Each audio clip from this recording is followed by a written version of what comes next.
Okay, here we are back in the letter. So I tried recording this earlier, but it wouldn't go, but we are going to go for the true end here.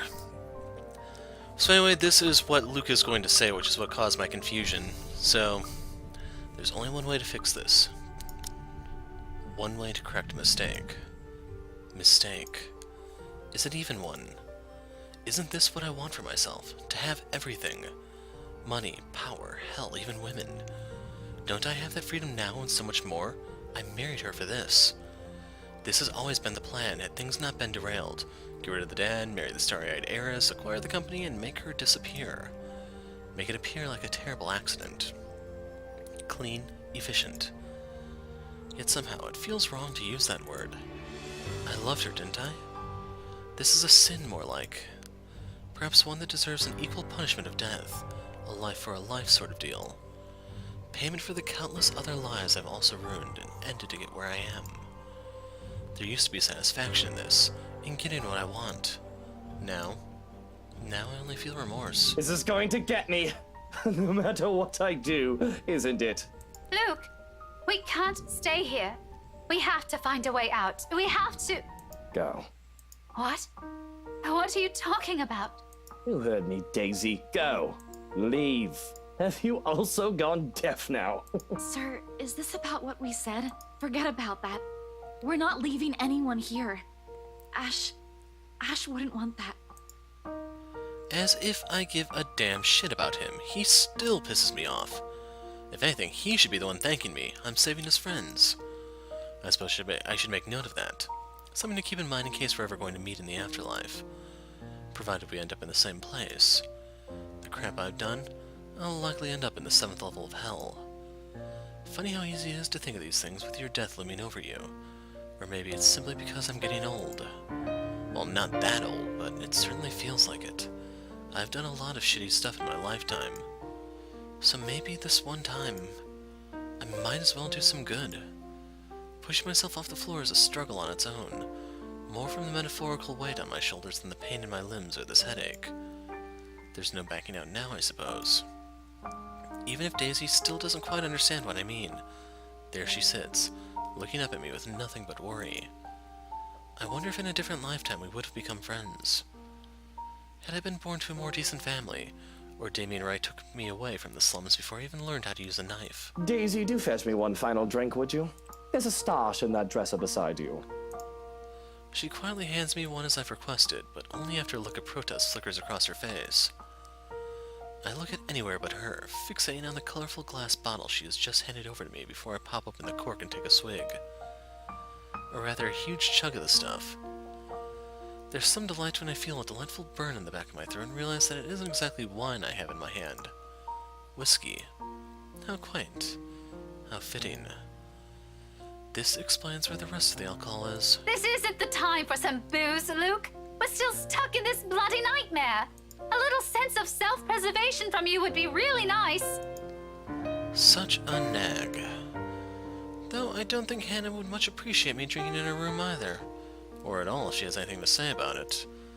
Probably say something scathing and witty like, "You might as well shoot yourself in the liver, Lucille. Really now." Well, she can just tell me about it once we see each other again. You, Steele, isn't it? Make sure your friends make it out of this place in one piece. That shouldn't be too hard for you, right? Wait, what about you?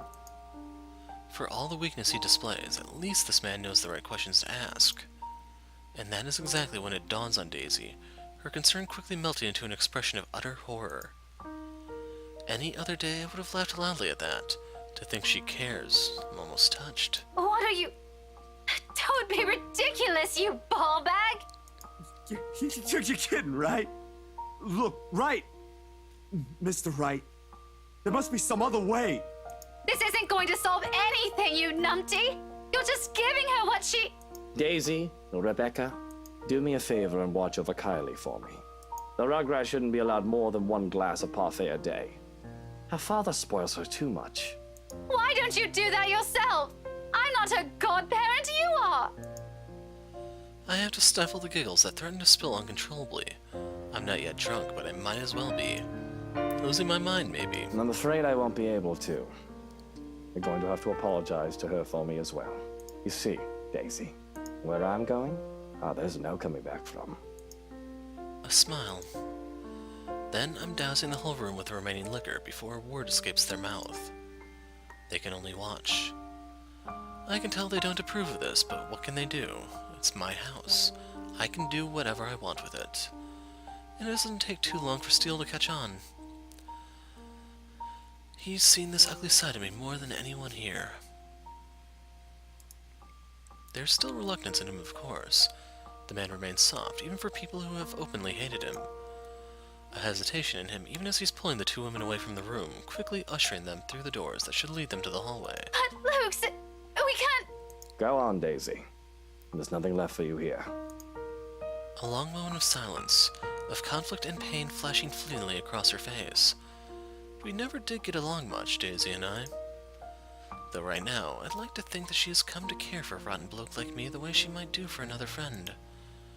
Unable to meet my eyes, perhaps out of some uncalled-for guilt, she simply reaches out for both my arm and gives it a light squeeze. And then in a voice so low and whispered, This is what you want. not a question, merely a statement, a fact, one that deserves an equal honesty. Funny, I've never been the honest sort. Yes. I'm sorry. We're sorry. The look on Daisy's face before Steele closes the door behind them. Odd. There's no other word for it. It's the same one my own mom has given me, along with the same words. A gift, I considered them back then. I never understood the use for it. It's not like she didn't take care of me like a mother should. Eleanor Chandler did more than that. But seeing such a strikingly similar expression on Daisy, I understand it now. It was not for her misgivings as a mother. It's for all the what-ifs, could-haves, and should-haves. Things that will never be because it's far too late. I'm sorry, too. Under the room's low light, the amber liquid gleams tauntingly where it has landed. On the floor, on the bed, on the walls. On every dresser its splatter has reached.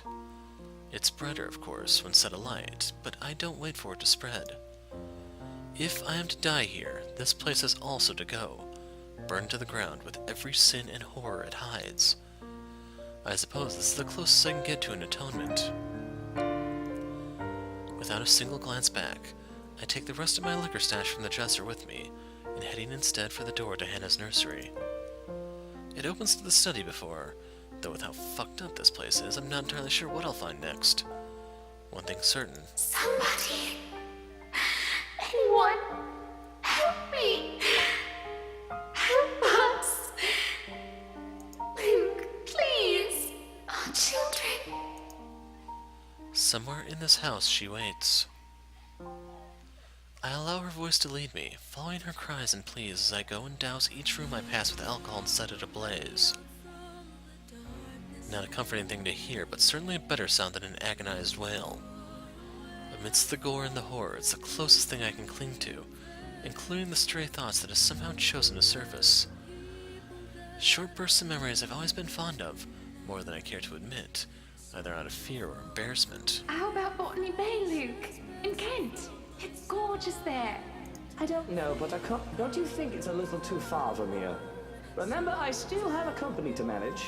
Well, it won't always be that way, yes? And maybe we can also get a dog. I suppose. So, someday? Someday, Buttercup. Someday. In truth, a half-hearted response, spoken out of ignorance or some sort of complacency over the kind of life I assumed we'd have. Or I'll have. She was never meant to live past the second year of marriage. She has no idea how tempting those paltry dreams of hers now. A little house by the beach, a dog, our children, her, and the vast expanse of the sea before us. She was right. We would have been so beautiful. But as the whole of this place smolders, so do those. When I run out of liquor, I simply drop the bottle and take one off the many nooks I've stashed one. And there's no lack of it in here. The hard stuff, the shorts, the watered-down kind. Gifts from a distant relative, friends, so-called friends. You name it, I've made sure there's always one within reach. Hannah has called me out on this numerous times before, telling me I have a problem. I've always told her she doesn't know the half of it before completely dismissing her concerns. I'll worry a lot, that woman.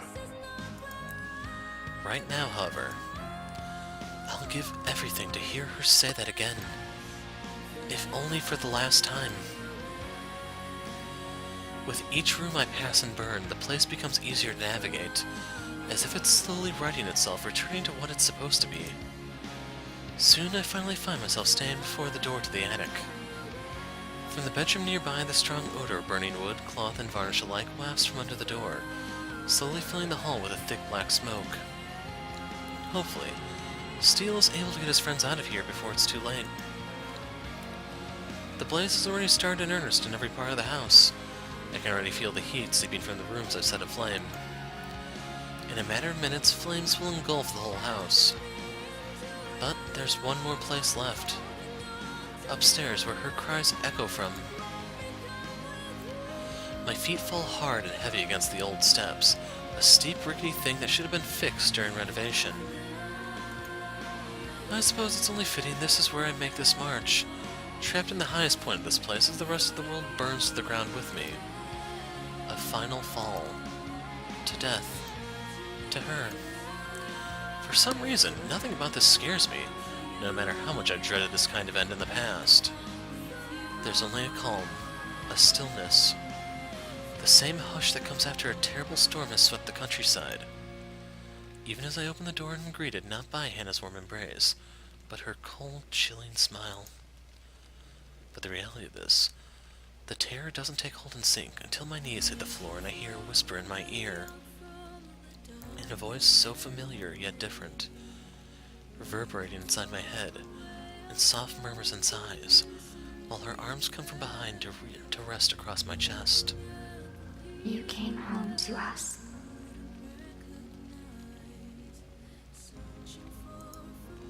I guess hoping to see Hannah here is already asking for far too much. Perhaps something I don't deserve, even in death. Yet tears flow freely from my eyes, despite the disappointment. Nothing but lightness and air, and the feeling of finally being released from shackles that has scraped me raw. Because at the end of this road is her. And I think this is it. This is how I die. A gradual descent to the abyss, as everything around goes up in flames. Behind me, the windows blow out from the heat. But above the piercing sound of shattering glass is the rustle of trees against a light breeze. A passing draft that carries even into this room from outside, cold enough to make me shiver, strong enough to fan the flames further. In the distance, I can hear the soft chirping of birds while the rest of the world stirs, wakes. Ever so slowly, the darkness gives way to warm morning hues. The soft rays of the morning sun, all together spilling into the windows, stirring a distant memory of laughter and a tender voice I long to hear one last time. Thank you.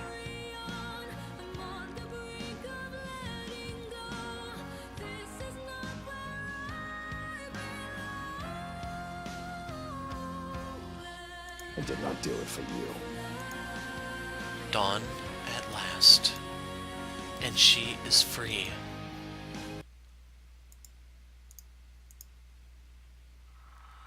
So the final two memory fragments, Takako's death, and then Charlotte's death. So I'll go over these all after the credits. But first we have the epilogue for the true ending. Supposedly there are variants you can get for this too, it's just I don't know the details, if they have to hate each other, like each other, or what. Like the flames that engulfed the mansion that night, whispers quickly spread across Luxborn City after the incident.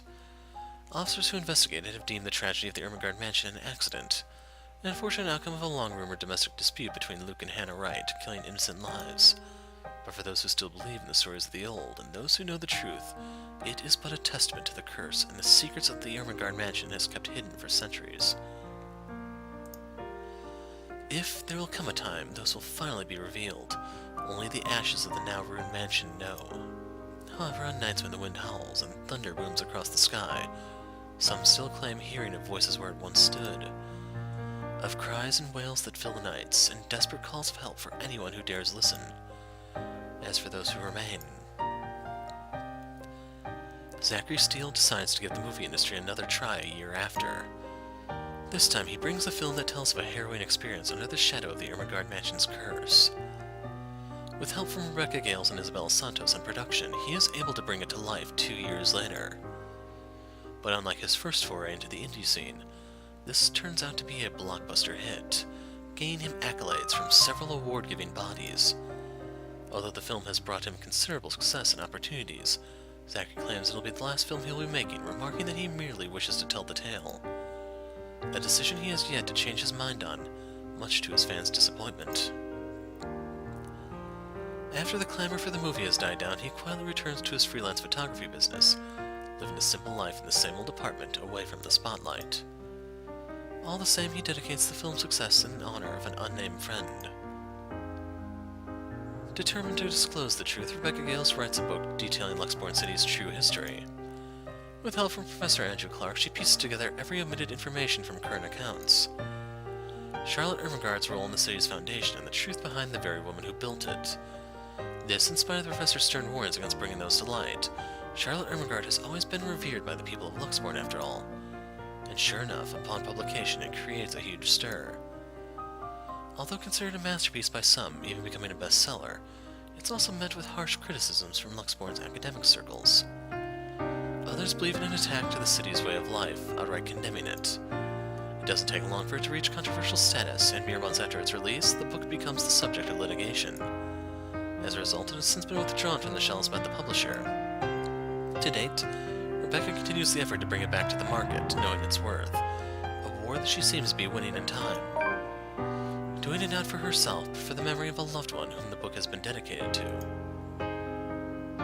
Months after the incident, Isabella Santos has finally found the courage to pursue what she truly wants. Having made enough to keep her family afloat for a few years, with their blessing, she quits her job at Briar Realty Corporation and takes a scholarship offered by the local university. Slowly, she gains recognition both in the local and international art scene for her vivid depiction of death and suffering. Although continuously lauded for her talent, no one knows why she has chosen such a dark subject. She's kept mum about it throughout the years. Perhaps the closest answer the curious will get when she is asked is the slight shift of her eyes and the wistful look that crosses her face. A quiet glance towards a painting of a young man in her studio. Her best-known work, and strangely, the only one from her collection with an honest portrayal of life. From the ashes. It is only during those short, candid moments that she ever smiles again. Although now busy with their new lives after the curse, Isabella Santos, Rebecca Gales, and Zachary Steele remain close friends. A bond that has only grown tighter throughout the years. But even after so long, Ashton Frey's loss is still a grief all of them carry. And on the same day as what became known as the Ermengarde Mansion tragedy to the public, they always make it a point to meet where he lies. The lack of the article here is messing with me. Once a year, when they exchange stories and talk like the way they all used to, a shadow of what they were before the tragedy. Their way of coping with the sorrow that still looms over them.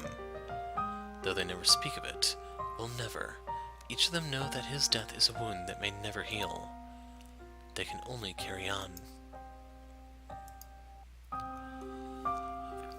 So I'm not sure if I ever pointed out, if you didn't notice, Luke and Hannah's last name, the name of the game, coincidence? I think not. And you can probably guess not.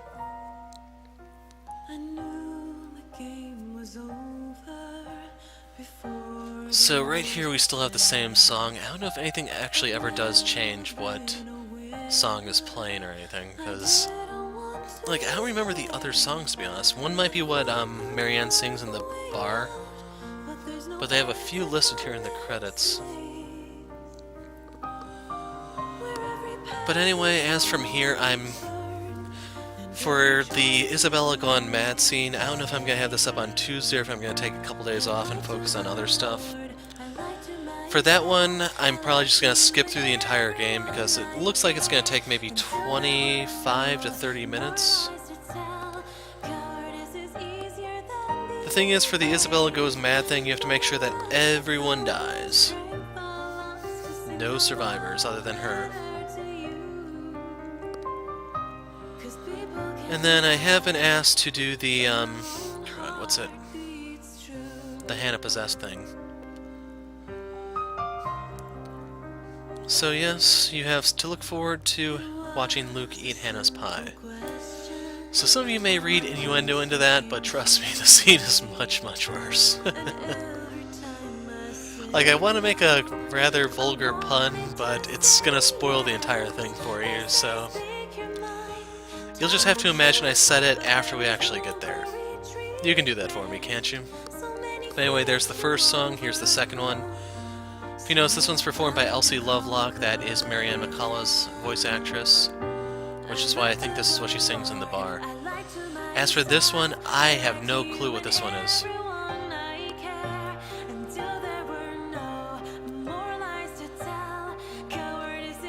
So anyway, here we've hit the backer section. This takes time to get through.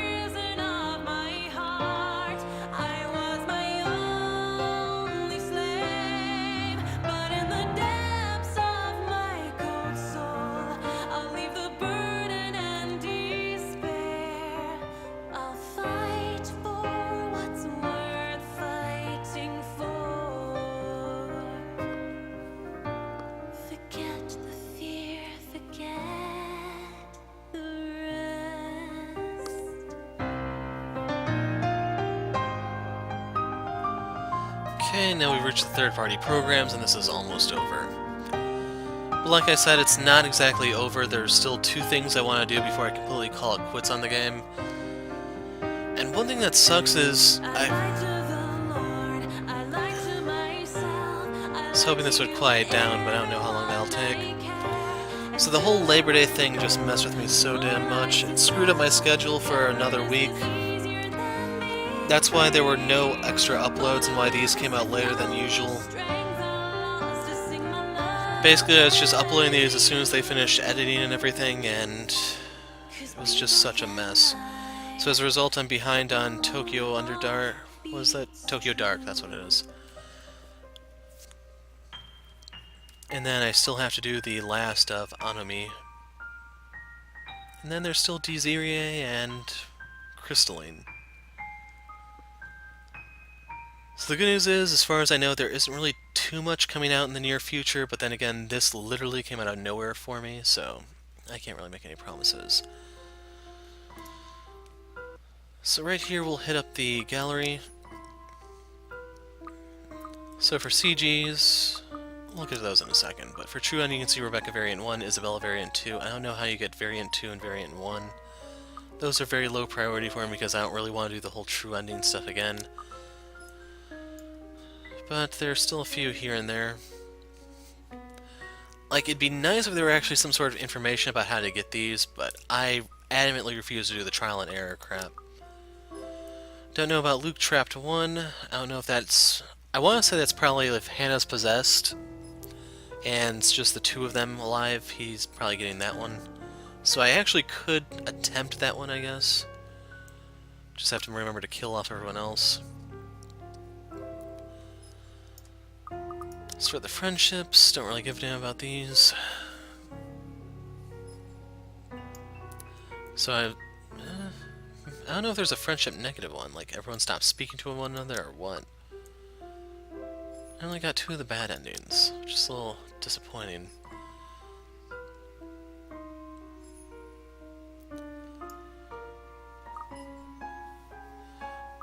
So I don't know how you get Luke and Hannah Variant 2. Maybe if they divorce but they still have high affection or something? I think I've said it a few times, my single biggest gripe about the game is just for a lot of the stuff there is a lack of clarity.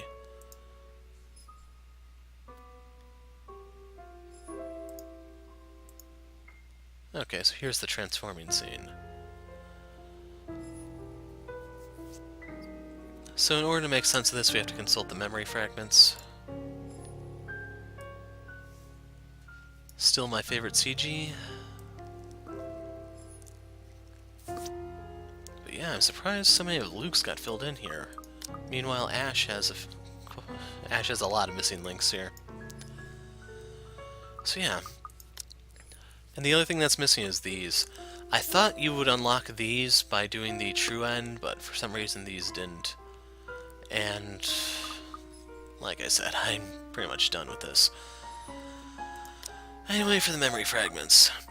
So here is Charlotte with, I believe, Edward Godfrey was his name, and then Takako as the maid.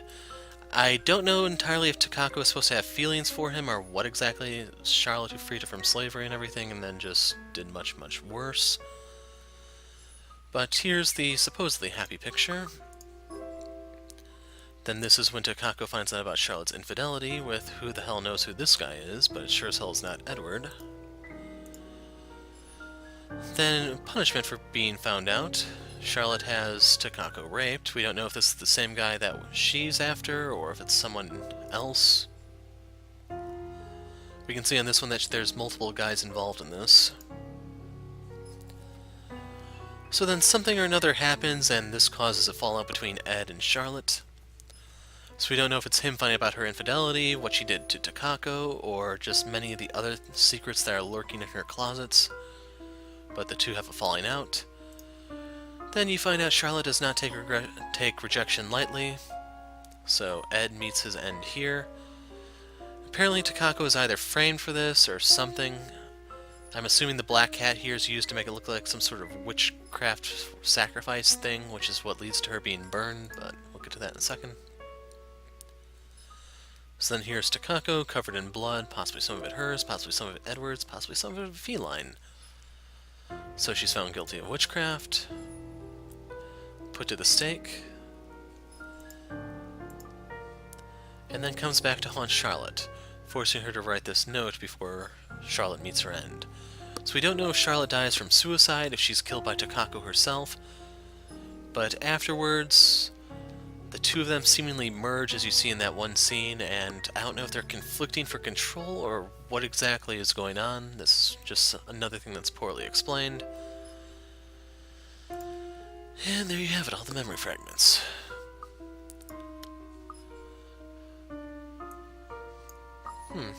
Never really paid attention to these. Missing one for chapter 3. This is Zach's chapter, if you don't remember. Got all of them for Marianne's. I'm trying to remember when she actually saw this. As for Rebecca's, we're missing a lot. But yeah, here's something that reminds me of high school. The top one, of course. Then when we get to Ash's chapter, his is actually pretty straightforward, but I'm missing one. Then finally Luke's, and there's quite a bit missing here. Hey Zach, what you looking at? But as for the backgrounds, I imagine most of these have been filled in because they're not as difficult. But otherwise, the other thing we can look at is the various achievements. I still am missing probably like 50, even after getting the true end and everything, and a lot of these are for the various endings, such as romances, friendships, what have you.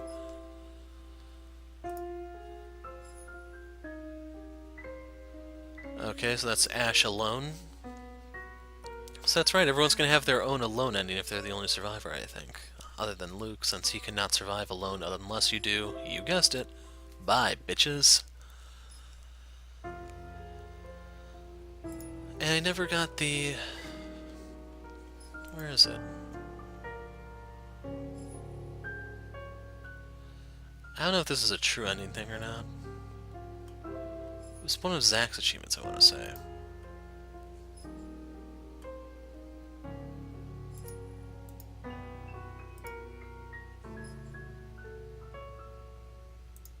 There it is. So there's another Falcon Punch achievement, it's just I don't know how you get it exactly. I don't know if instead of punching Ashen you're supposed to punch Rebecca, or what exactly, but Then again, there's always a chance she could give you the Mighty Falcon Punch. And now that I think about it, how do you unlock the music room, I wonder? That could be DLC, which would be a little disappointing, but oh well. So anyway, that is it for the true ending. So here, I'll just do the Isabella mad, Hannah possessed, so we'll find out what exactly happens with her, possibly with just her and Luke together at the end. Well, alive at the end, I should say. And we'll piece together whatever happens from there as we go. I'm the Hero of Light, thanks for watching, and goodbye.